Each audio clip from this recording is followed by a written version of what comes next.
eba attention TV so attention TV trending stories are echo so ewo Ghana ne abrochire ni na no ye ebrem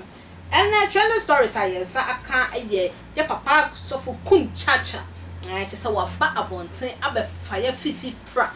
fa Obaapa Christy interview na o granting no be na wotwe mienu a etwemu yimu adenti na obebisa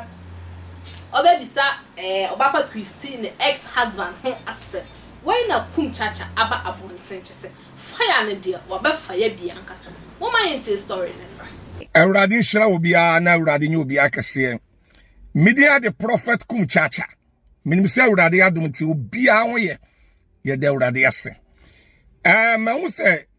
social media no so minia Pastor Love Pastor Love lover boy ba ko pe enemy minia ba ho fe Obaapa Christy issues to be koso any ade but nkrofo frame me for interviews ni ade menya madin se mekasa ewo issue ne ho na ade nti a mebeka we no ewo na se kire ade nti a ya na osof Kumchacha ya na de bia mekase wo bia wale sem ba ya na mempese meka bi no ase kire ewo ho onse awade no enye easy sa enye easy Paul kura kan say sanke betumi a anka yentrase etese wono Paul but ewo de na miami hu se Paul ankasa na ne kote no na ewu na nweke na nye adwuma eti no ka se be ya ka yentrase te so no entrase ande yentumi ye honam ni moja akono wo yemu ena feelings wo yemu oye den akote ya ne bebrem ena wo ba so ye den feelings wo ho nti ene ye be kansi ye ni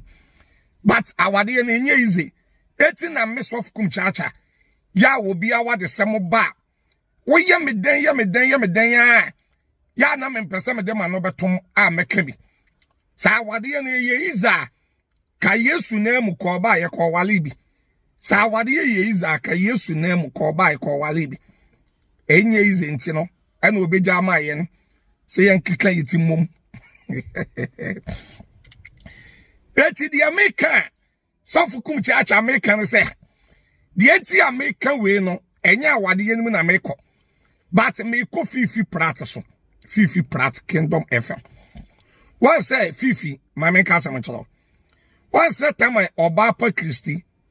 eba studio ho no one say woni ni kun fufuru awawade ni ene baaye oni ni kun fufuru yi ene baaye a ni kun tin nchen e wo studio ho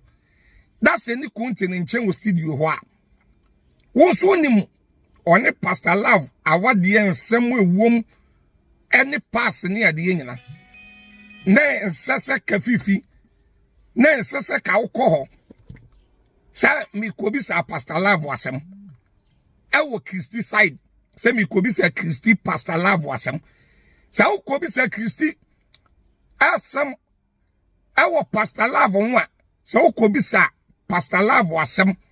ko bi sa na asem for Christy side ho a anan ho a sabi Christy no wani ni kun foforo na tewo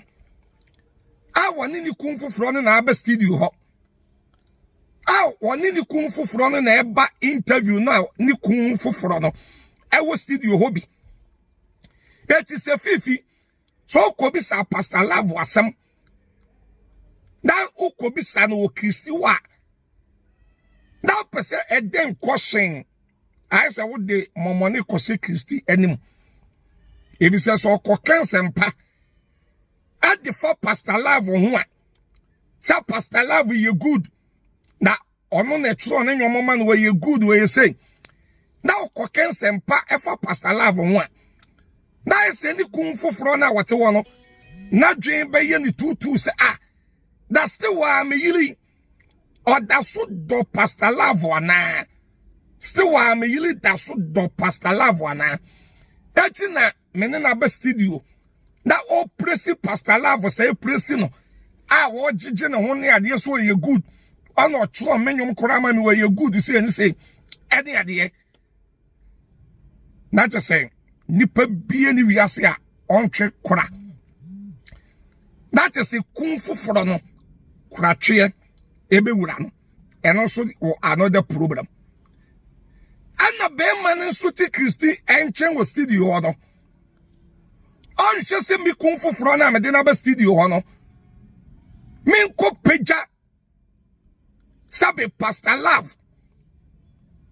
Minko peja Pastor Love. What am I saying? Said yet you be condemn Pastor Love.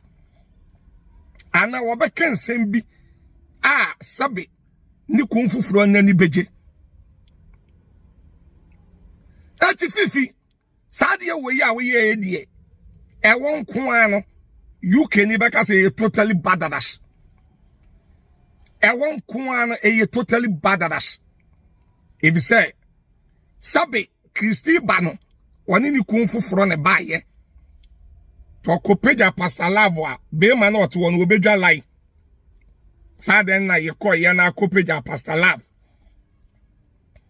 it is said yet ye bia Christy no so any sanity ye dia menimi kun foforo na abadia any Pastor Love eye old ne dia no mene na gya wade enti ene ye e ho mum no meka bibi aka bibi ama mi kun dada no ehun se me no ni biem meka bibi ama mi kun foforo na mene na ba studio no ehun se me do no more ehun se me do no more.